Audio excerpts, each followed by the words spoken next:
Fairly regularly, the Dice Shop Online does something that they call a warehouse clearance sale. And if you're looking for something specific, that can be a challenging process. But if you're just interested in browsing, it can be really interesting, some of the things that you find. And what I found were glow-in-the-dark themed Call of Cthulhu dice by Q Workshop.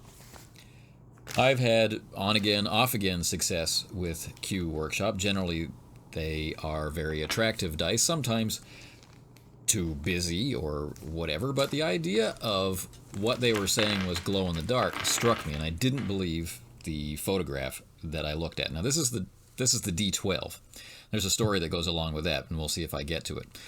So we see this is high quality, not too busy. It's kind of an interesting theme, a little, I don't know, playfully ectoplasmic for my taste for Call of Cthulhu, but then again, so is the whole idea of glow-in-the-dark dice for Call of Cthulhu from my point of view. So it matches the kind of playful mood I was thinking of when I ordered it. You might be wondering, why do you have 5 D12s? Well, I have games that need a number of D12s, and of course there's always ubiquity, so, you know, that's why.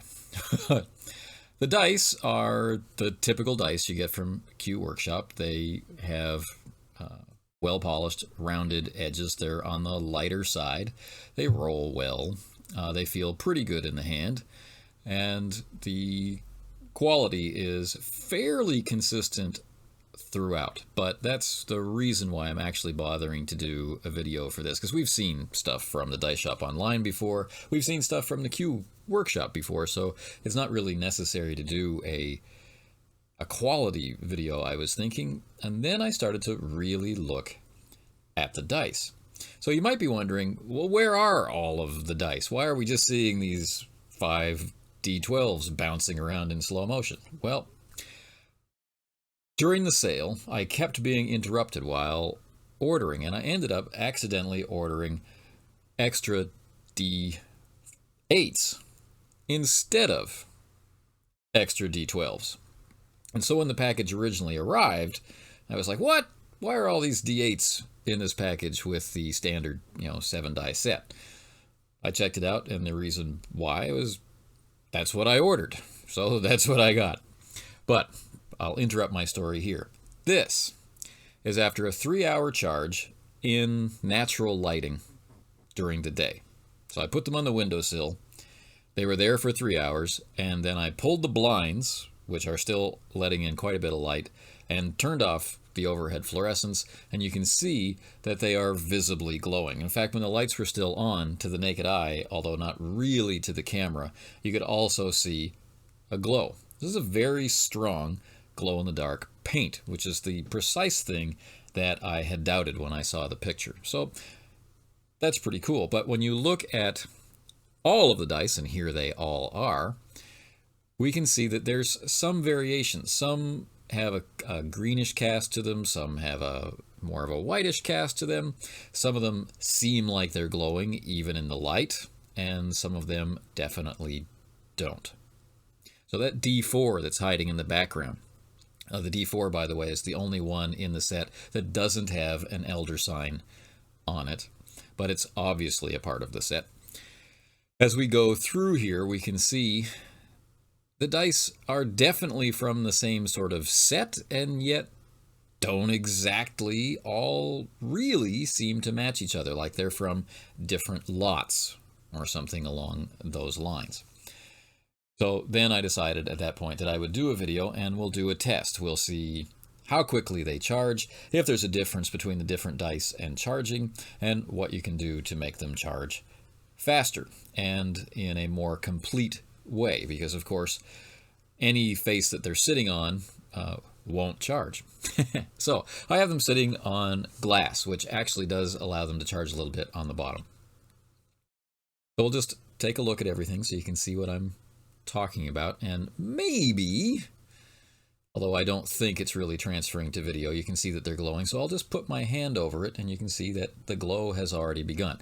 Now these have been exposed to light just for maybe 2 minutes at this point, right?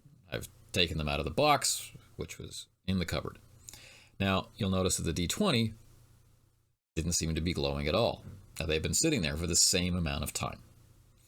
All right, so we'll pull the curtains, and we'll turn the lights off, and we'll see what kind of glow is obvious. We're not in the dark. It's dim in the room. I haven't adjusted the camera settings, but we've got one of the curtains closed and one of the curtains open, and the overhead light is off, and we can definitely see the glow. All right, now both curtains are closed, and the glow seems to have lessened a little bit, and that's a factor of how the camera adjusts to light. And you're going to have to forgive me, there's going to be focusing issues as we go through, as the camera's not really sure what to focus on in the darkness. But what we're really looking at here is glow versus not glow, and that looked pretty dim. So now we're going to do a time-lapse thing, because we don't really want to sit here, and we'll investigate how long it takes to get a reasonable glow across all of the dice. The extra D8s, the extra D12s, and the standard set. And I'm noticing the biggest difference between the extra dice and the standard set, but not consistently. So we've had a little bit of a glow check. Now we're charging up again. At this point, I'm expecting that the dice take a different length of time per, let's say, size of face to generate much of a glow. And I think that's reasonable. We've got the least amount of ink on the face of the D4, and it's definitely the darkest die. The D8s aren't significantly bigger, but when we get up to the D12s, we can see the strongest glow from them. So that and the D6, it makes a certain amount of sense. So let's wander over here and get a better look at what we're talking about. Now the room now is relatively dark. There's a shaft of light coming through a gap in the curtains, but there's no other light sources in the room other than the dice. So that is the D6. Next to it on the left is the D4, which you can barely see. The D10s are doing all right. The D12s are glowing fairly well and are easy to focus on. Over here are the D8s, and some of them are glowing better than others. All right. And they're very difficult to focus on. So there, we've got a little shot of them. So we'll go back to more charging. The dice are under normal LED lighting, so it's quite bright in here. But die shape, die orientation toward the source of light, all of those things do actually play a factor. Now they've been charging, I'm going to say, for about 15 minutes so far, with camera setups and changes and live interruptions and that sort of thing as we put this video together.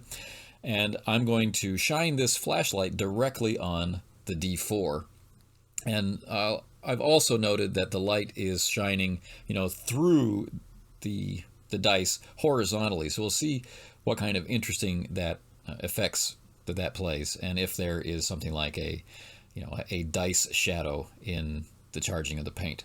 So let's take a look at the glow of the dice. Well, clearly it's brighter than before with more time to charge, and now the brightest die is the one that was in the most direct light. This face, the face that's closest to us, being far brighter than the face that was more edge on to the light. Right. And my theory about the dice shadow actually worked out. The 2 was only partially glowing. Now these dice are still just, generally glowing.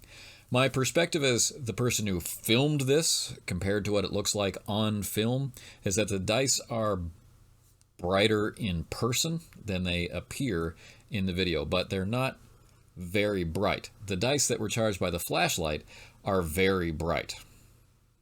So even under this ceiling light, you can tell that the glow in the dark is glow in the dark. You can see that it's glowing.